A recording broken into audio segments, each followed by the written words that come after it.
கிறிஸ்துவில் பிரியமானவர்களே, அருமை இரட்சகரும் மீட்பருமாம் இயேசு கிறிஸ்துவின் நாமத்தில் உங்களை அன்போடு கூட வாழ்த்துகின்றேன். உங்களையும் என்னையும் தேவன் சுகத்தோடு இன்னும் ஒரு புதிய மாதத்தை காண செய்திருக்கிறார். 6 மாதங்களை முடித்து இந்த 7வது மாதத்திற்குள் பிரவேசிப்பது எவ்வளவு ஒரு மகிழ்ச்சியும் ஆனந்தமுமாய் இருக்கிறது. ஒரு வருஷத்தின் பாதியை முடித்துவிட்டு அடுத்த பாதிக்குள் தேவன் நம்மை நடத்தி செல்கிறார். வருஷங்களின் நடுவிலே தன்னுடைய கிரியைகளை உயிர்ப்பிக்கிற தேவன் உங்கள் வாழ்க்கையிலும் தன்னுடைய கிரியைகளை உயிர்ப்பிப்பார். ஒவ்வொரு மாதமும் ஆண்டவர் கொடுக்கிற வார்த்தைகளும் வாக்குத்தத்தங்களும் உங்கள் வாழ்க்கையிலே நிச்சயமாய் நிறைவேறுகிறது என்று நான் நம்புகிறேன். கடந்த மாதங்களில் கர்த்தர் நமக்கு கொடுத்த வாக்குத்தத்தங்கள் அநேகருடைய வாழ்க்கையிலே நிறைவேறி கொண்டு வருகிறது. எத்தனையோ பேர் என்னை நேராய் சந்தித்து எங்கள் வாழ்க்கையிலே ஆண்டவர் தயவு செய்தார், அவர் எங்களுக்கு நன்மை செய்தார் என்று சாட்சி சொன்னார்கள். இந்த மாதத்திலும் ஆண்டவர் விசேஷமான ஒரு வாக்குத்தத்தத்தை நமக்கு கொடுத்திருக்கிறார். நான் அதை உங்களுக்காய் வாசிக்க விரும்புகிறேன். ரோமருக்கு எழுதின நிருபம் 16ஆம் அதிகாரம் 20வது வசனம். சமாதானத்தின் தேவன் சீக்கிரமாய் சாத்தானை உங்கள் கால்களின் கீழே நசுக்கி போடுவார். நம்முடைய கர்த்தராகிய இயேசு கிறிஸ்துவினுடைய கிருபை உங்களுடனே கூட இருப்பதாக. அற்புதமான ஒரு வார்த்தை, வல்லமை நிறைந்த ஒரு வாக்குத்தத்தம். பவுல் ரோம திருச்சபைக்கு எழுதுகிறார், சமாதானத்தின் தேவன் தாமே சாத்தானை உங்கள் கால்களின் கீழே நசுக்கி போடுவார் என்று சொல்லுகிறார். ஆண்டவர் சாத்தானின் கிரியைகள் எல்லாவற்றையும் அழிப்பார் என்பதுதான் இந்த மாதம் தேவன் நமக்கு கொடுக்கிற வார்த்தை. இந்த மாதம் முழுவதும் நீங்கள் சாத்தானின் கிரியைகளும் அவனுடைய வல்லமைகளும் என் கால்களின் கீழாக அழிக்கப்பட்டு விட்டது என்று நீங்கள் விசுவாசத்தோடு அறிக்கை செய்யும் பொழுது உங்கள் வாழ்க்கையிலே அதை நிச்சயமாகவே உணர்வீர்கள்.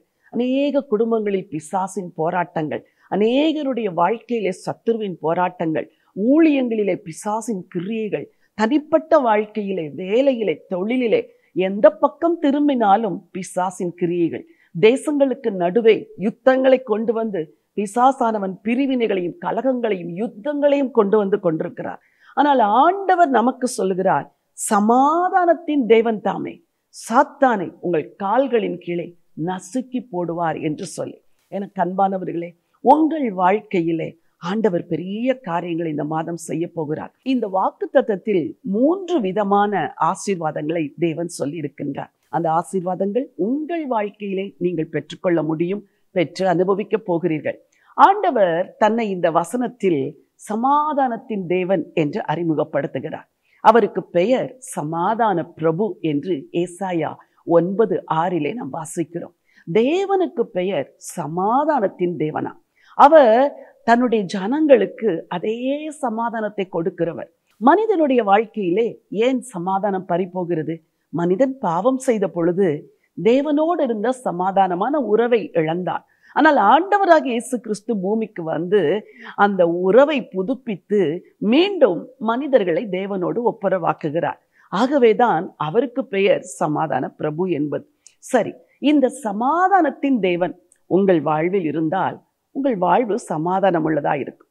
நீங்கள் கடந்த மாதம் எல்லாம் உங்கள் குடும்பத்தில் சமாதானம் இல்லை, மனதில் சமாதானம் இல்லை, இரவிலே நீங்கள் நித்திரை செய்யவில்லை, வீடுகளிலே பேச்சுவார்த்தைகள் இல்லை, கலவரங்களும் கூக்குரல்களும் சண்டைகளும் நிம்மதியற்ற நாட்களும் தானே உங்கள் வாழ்க்கையை நிறைத்திருந்தது. இந்த மாதம் ஆண்டவர் சொல்லுகிறார், என் மகனே, என் மகளே, உன் மனதில் நான் முதலாவது சமாதானம் தரப்போகிறேன். உன் குடும்பத்தில் நான் சமாதானம் தரப்போகிறேன். உன் வேலை ஸ்தலத்தில், உன் ஊழியத்தில், உன் தொழிலில், உன் எல்லைகளில் எல்லாம் நான் சமாதானத்தை தரப்போகிறேன் என்று ஆண்டவர் சொல்கிறார். மனிதனுக்கு வாழ்க்கையில் எது வேண்டும்? கோடிக்கணக்கான சொத்துக்களை சேர்த்து வைத்த கோடீஸ்வரர்கள் மனதில் சமாதானம் இல்லாமல் இருக்கிறார்கள். ஆனால் இந்த தேவன் சமாதானத்தின் தேவன் உங்களுக்கு சமாதானத்தை கொடுப்பேன் என்று வாக்கு பண்ணியிருக்கிறார். சரி, 3 காரியங்களை நாம் தியானிக்க போகிறோம். முதலாவதாக, ஆண்டவர் எல்லா சூழ்நிலையிலும் எல்லா நாளிலும் உங்களுக்கு சமாதானத்தை தர விரும்புகிறார். ஒரு நாள் சமாதானமாயிருந்து, அடுத்த நாள் துக்கமாயிருந்து, அடுத்த நாள் மனக்கலக்கத்தோடு இருந்து, அடுத்த நாள் ஸ்ட்ரெஸ்ஃபுல்லாக இருக்கிற இந்த வாழ்க்கை அல்ல.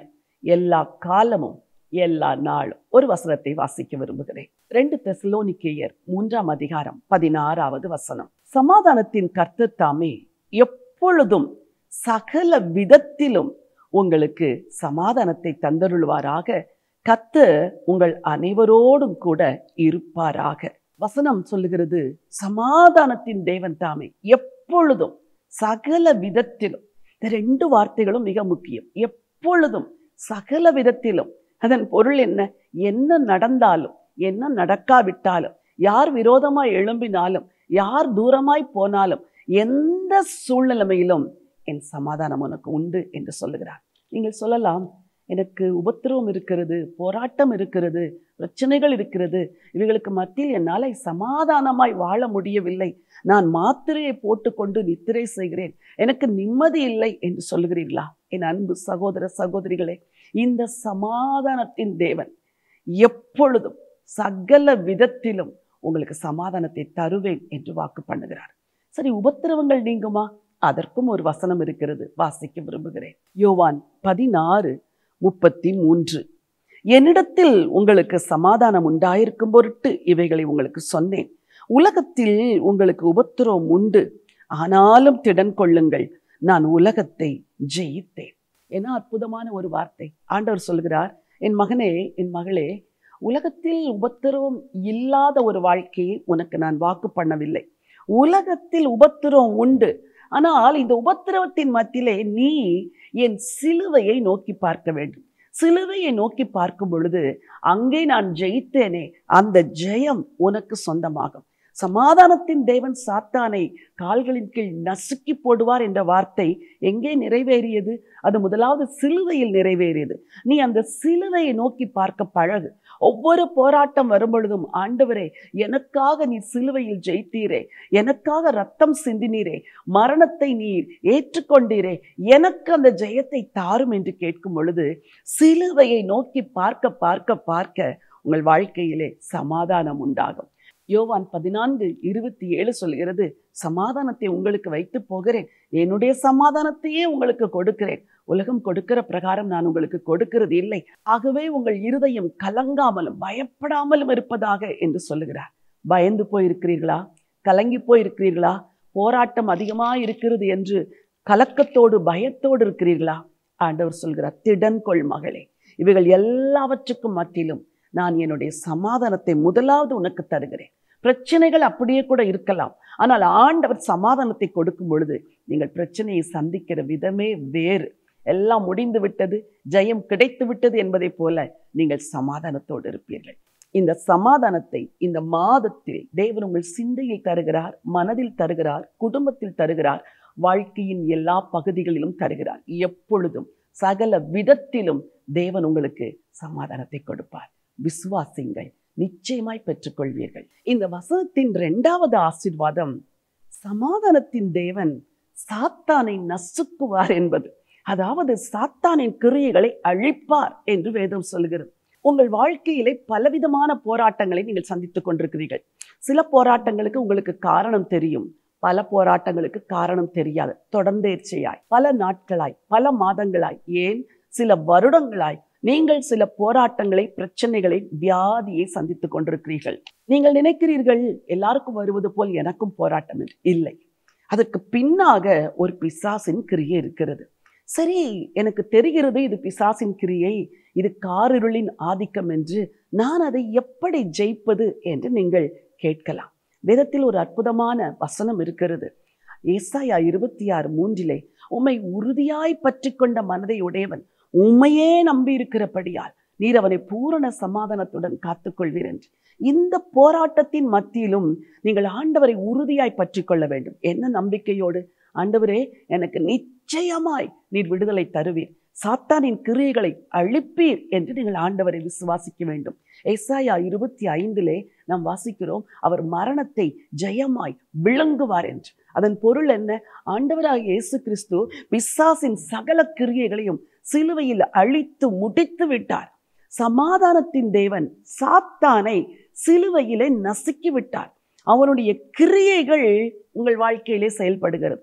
நீங்கள் கேட்கலாம், அந்த கிரியைகள் எப்படி அழிப்பது? அதை அழிப்பதற்கு தேவன் உங்களுக்கு பலத்தை கொடுக்கிறார். அதை அழிப்பதற்கு தேவன் உங்களுக்கு வல்லமையை கொடுக்கிறார்.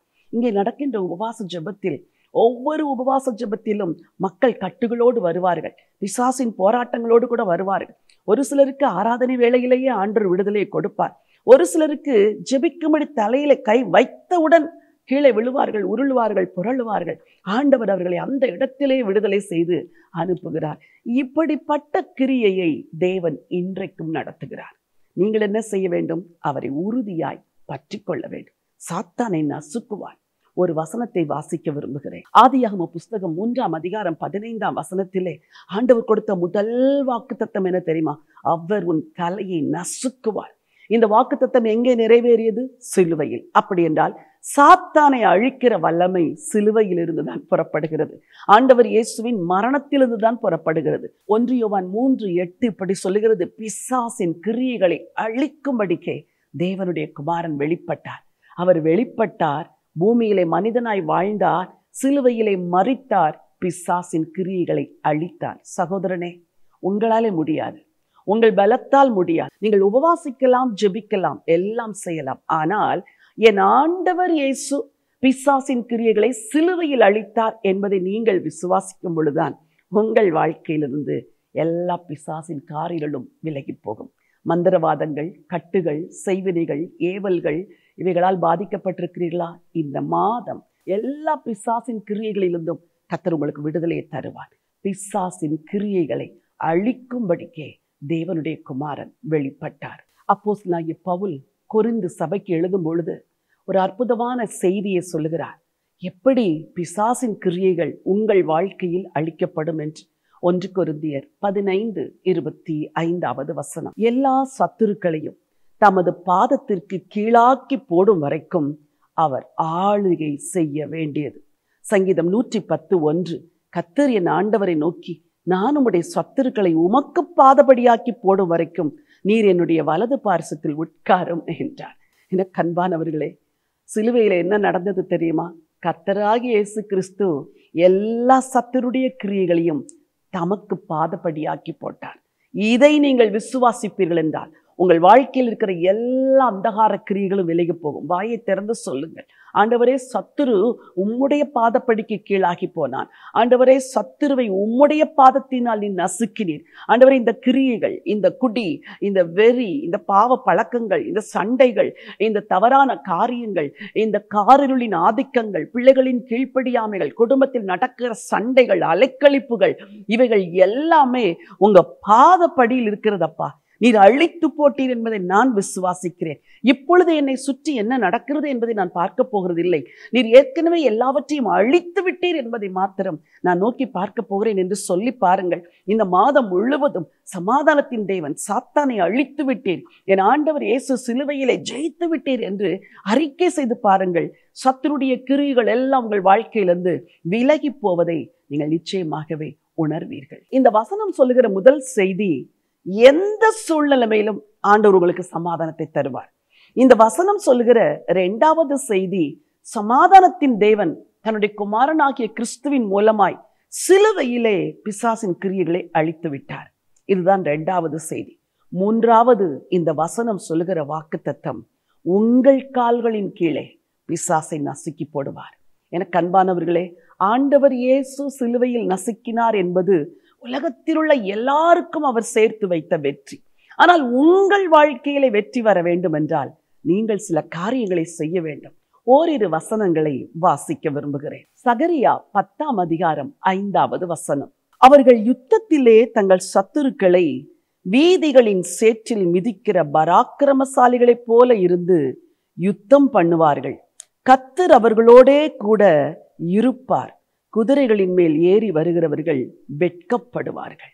ஆண்டவருடைய பிள்ளைகளை ஆண்டவர் யுத்தம் செய்கிற பராக்கிரமசாலிகளைப் போல மாற்றுகிறாராம். மாற்றி சத்துருக்களை சேற்றில் மிதிக்கிற பராக்கிரமசாலிகளைப் போல உங்களை மாற்றுகிறாராம். உங்களுக்கு விசுவாசத்தை கூட்டி கொடுப்பார், உங்களுக்கு பலனை கூட்டி கொடுப்பார், உங்களுக்கு தைரியத்தை கூட்டி கொடுப்பார். ஜெப ஆவி இந்த மாதம் உங்கள் மேல் அதிகமாய் பெருகும். நீங்கள் இதை பெற்றுக்கொண்டு நீங்கள் சத்துருக்களை சேற்றில் மிதிக்கிற பராக்கிரமசாலிகளைப் போல பிசாசையும் அவன் கிரியைகளையும் நீங்கள் மிதிக்க போகிறீர்கள். இதுதான் சகரியா தீர்க்க தரிசன புத்தகம் சொல்லுகிற ஒரு நற்செய்தி.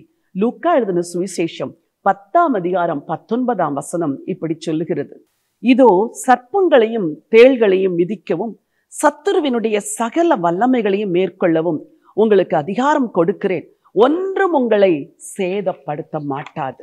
ஆண்டவர் என்ன தருகிறார்? அதிகாரம் கொடுக்கிறார். ஒன்றும் உங்களை சேதப்படுத்த மாட்டாது.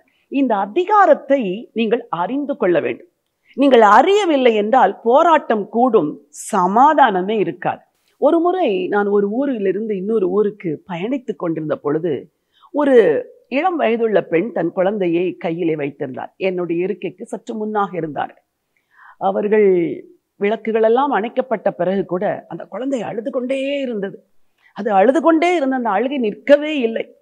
கூட பயணித்த எல்லா பயணிகளுக்கும் அது சற்று சங்கடமா இருந்தது. யாராலும் தூங்க முடியவில்லை. என் உள்ளத்தில் ஒரு சிறிய எண்ணம், ஆண்டவரே, இந்த குழந்தை ஏன் அழுகிறது என்று நான் ஜெபித்த பொழுது, ஆண்டவர், நீ எழும்பி போய் பார் என்று சொன்னார். யாரோ ஒருவர். எழும்பினேன், அருகிலே போனேன். அந்த குழந்தையை என் தாய் மடியில வைத்திருந்த பொழுது ஒன்றை கண்டுபிடித்தேன். அந்த குழந்தையின் கால்கள் மூடப்படவில்லை, காதுகள் மூடப்படவில்லை. ஒரு சிறு குழந்தை ஒரு கைகள் மூடப்படாத ஒரு பனியனை போட்டிருக்கிறது, கால்கள் மூடப்படாத ஒரு ட்ரெஸ்ஸை போட்டிருக்கிறது. தாயை பார்த்து சொன்னேன், அம்மா, குழந்தை குளிரினால் அழுகிறது, குழந்தையை நல்ல பிளாங்கெட்டை வைத்து சுற்று என்று சொன்னேன். அந்த குழந்தையை சுற்றினால் அடுத்த நிமிஷத்தில் குழந்தையின் அழுகை நின்றது. அதன் பிறகு அது அழவே இல்லை. எல்லா பயணிகளும் நிம்மதியாய் தூங்கினார்கள். அன்றைக்குத்தான் யோசித்தேன், அந்த எல்லாருடைய சமாதான குறைச்சலுக்கு காரணம் ஒரே ஒரு பெண்ணின் அறியாமை. அவள் தன் குழந்தையை சுற்றி வைக்க வேண்டும் என்று அறியாததினால் பிள்ளை இரவெல்லாம் அழுது கொண்டிருக்கிறது. எனக்கு அன்பானவர்களே, சத்துருவின் சகல வல்லமைகளையும் மேற்கொள்ள உனக்கு அதிகாரம் கொடுக்கிறேன் என்று சொன்ன ஆண்டவர் உங்களுக்கு கொடுத்த அதிகாரத்தை நீங்கள் அறிந்து கையில் எடுக்க வேண்டும். அன்பு சகோதரிகளே, உங்கள் குடும்பத்தில் போராடுகிற சத்துருடைய கிரியைகளை அழிக்க நீங்கள் யாரையோ நாட வேண்டிய அவசியம் இல்லை. நீங்களே திறப்பில் நின்று அதிகாரத்தை கையில் எடுக்க வேண்டும். ஒரு யாகேல் எப்படி ஒரு கூடார முளையை கையில் எடுத்து தன் வீட்டிற்குள் வந்த சத்துருவை சிதறடித்தாளோ, அதே போல உங்கள் வீட்டுக்குள் போராடுகிற பிசாசின் கிரியைகளை நீங்கள் மேற்கொள்வதற்கு தேவன் உங்களுக்கு அதிகாரம் கொடுத்திருக்கிறார் என்பதை அறிய வேண்டும். ஒவ்வொரு பிசாசு பிடித்த மக்களை அழைத்து கொண்டு வரும் பொழுது, அவர்களுக்காக ஜெபம் பண்ணும் பொழுது கர்த்தர் எனக்கு கொடுத்த ஒரே ஒரு வெளிப்பாடு, நான் உனக்கு அதிகாரம் கொடுத்திருக்கிறேன், என் நாமத்தை பயன்படுத்து, இந்த கிரியைகள் விலகும் என்று சொல்லுவார். அவ்வளவுதான், அவ்வளவுதான். நான் உபவாசிக்கிறேனா, அதற்காக ஜெபித்து வந்தேனா, அதெல்லாம் இல்லை. நான் ஆண்டவர் எனக்கு கொடுத்த அதிகாரத்தை பயன்படுத்தி வேறு எதையுமே சொல்ல மாட்டேன். இயேசுவின் நாமத்தினாலே இந்த மகனை, இந்த மகளை கட்டியிருக்கிற கிரியைகளை இன்றைக்கு அழிக்கிறேன், உன் கரத்தை எடு என்று சொல்லும் பொழுது ஒரு சில நிமிடங்களில் அவர்கள் விடுதலையாகி கீழே விழுவார்கள். அப்படித்தான் மக்களை ஆண்டவர் விடுவிக்கிறார்.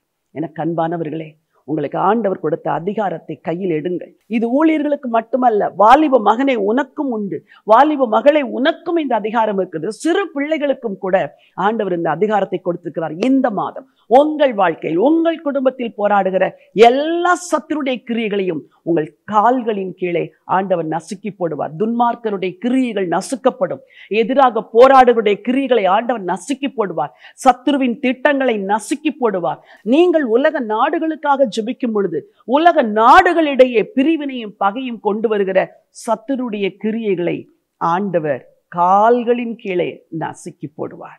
வெளிப்படுத்தின விசேஷம் 12:11 மரணம் நேரிடுகிறதா இருந்தாலும் அதற்கு தப்பும்படி தங்கள் ஜீவனையும் பாராமல் ஆட்டுக்குட்டியின் இரத்தத்தினாலும் சாட்சியின் வசனத்தினாலும் அவனை ஜெயித்தார்கள் என்று சொல்லியிருக்கிறதே. அதிகாரம் கொடுத்த இயேசுவின் நாமத்திலே ஜெபம் பண்ணுங்கள். ஆட்டுக்குட்டியின் இரத்தத்தை உரிமை பாராட்டி சத்துருடைய கிரியைகளை மேற்கொள்ளுகிறேன் என்று சொல்லுங்கள். ஆண்டவருடைய வசனத்தை விசுவாசத்தோடு இந்த மாதமெல்லாம் அறிக்கை செய்து, ஆண்டவரே, சாத்தானின் கிரியைகளை என் கால்களின் கீழ் நசுக்கி போடுவேன் என்று சொன்னீரே, அது நசுக்கப்படுவதாக என்று நீங்கள் விசுவாசத்தை கையில் எடுத்து அறிக்கை செய்யும் பொழுது எல்லா சத்துருடைய கிரியைகளும் அழிக்கப்படுவதை இந்த மாதம் நீங்கள் பார்ப்பீர்கள். இந்த மாதம் மட்டுமல்ல, வருகிற மாதங்கள் எல்லாமே கர்த்தர் அதைத்தான் செய்ய போகிறார். கடைசியாக ஒரே ஒரு வசனத்தை வாசித்து உங்களுக்காய் ஜெபிக்க விரும்புகிறேன். ரோமருக்கு எழுதின நிருபம் 9ஆம் அதிகாரம் 28வது வசனம். அவர் நீதியோடே சீக்கிரமாய் தம்முடைய காரியத்தை நிறைவேற்றுவார். கர்த்தர் பூமியிலே சீக்கிரமாகவே காரியத்தை நிறைவேற்றி முடிப்பார் என்றும் ஏசாயா இஸ்ரவேலரை குறித்து சொல்லுகிறார். கடைசியாக கர்த்தர் உங்களுக்கு சொல்லுகிற செய்தி என்ன தெரியுமா? இந்த காரியத்தை நான் சீக்கிரமாய் செய்வேன். சமாதானத்தின் தேவன் தாமே சாத்தானை சீக்கிரமாய் உங்கள் கால்களின் கீழே நசுக்கி போடுவார். என்றோ அல்ல, சீக்கிரமாய். ஏனெனில் அவன் ஏற்கனவே நசுக்கப்பட்டவன். ஏனெனில் அவனுடைய கிரியைகள் ஏற்கனவே ஒடுக்கப்பட்டாயிற்று.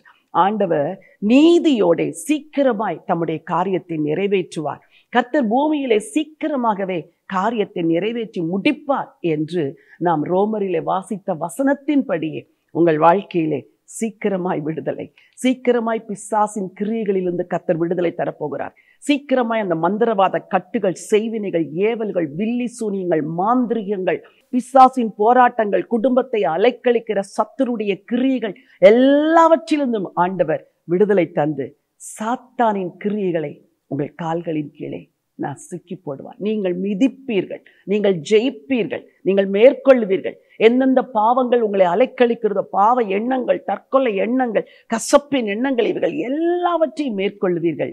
கர்த்தர் சீக்கிரமாய் இதை செய்து முடிப்பார். கடைசியாக கர்த்தர் நமக்கு கொடுத்த வார்த்தை மீண்டும் ஒரு விசை வாசித்து உங்களுக்கு ஜெபிக்க விரும்புகிறேன். சமாதானத்தின் தேவன் சீக்கிரமாய் சாத்தானை உங்கள் கால்களின் கீழே நசுக்கி போடுவார்.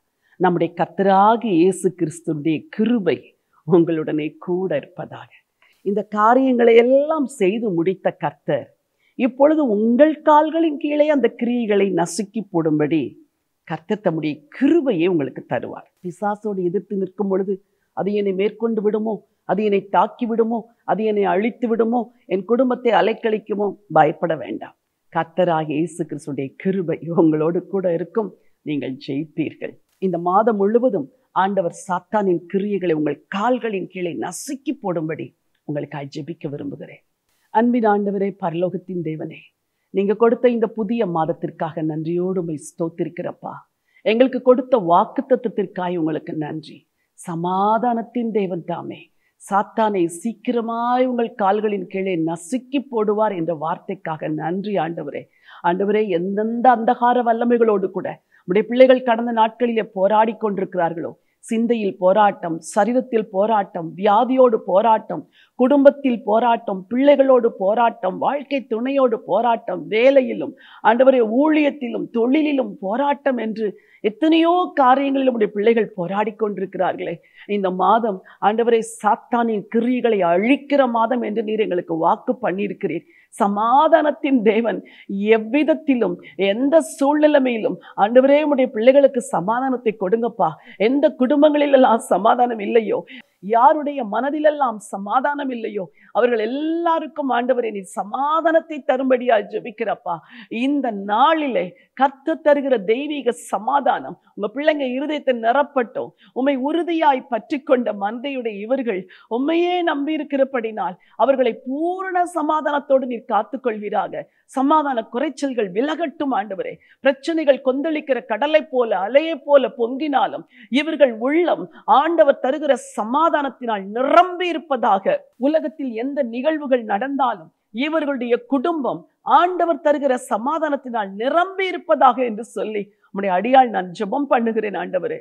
விசேஷமாய் யார் யார் எந்தெந்த காரியத்துல சாத்தானோடு போராடி கொண்டிருக்கிறார்களோ, சாத்தானின் கிரியைகளோடு போராடி கொண்டிருக்கிறார்களோ, வியாதியின் மூலமாகவோ, மனக்கசப்பின் மூலமாகவோ, பாவத்தின் மூலமாகவோ, சிந்தையின் அசுத்தங்கள் மூலமாகவோ, விட முடியாத பாவ பழக்கங்கள் மூலமாகவோ சாத்தானோடு போராடி கொண்டிருக்கிற ஒவ்வொருவருக்கும் இந்த மாதம் விடுதலையை கொடுங்க.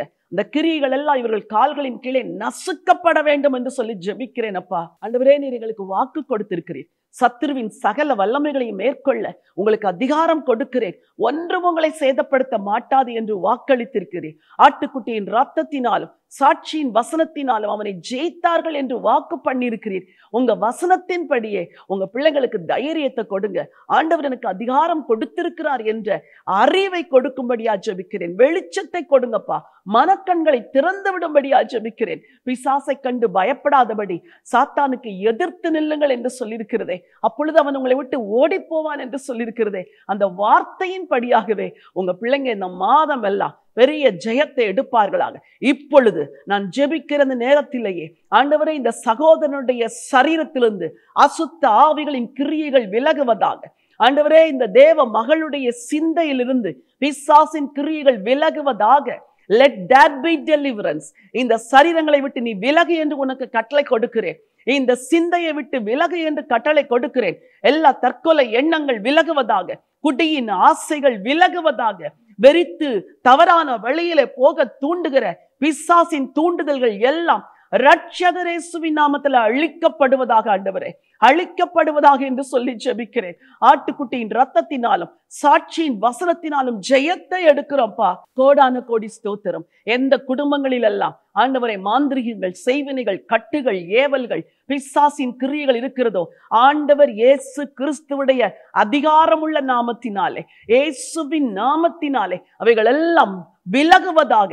அவர் மரணத்தை ஜெயமாய் விழுங்குவார் என்று சொல்லியிருக்கிறது.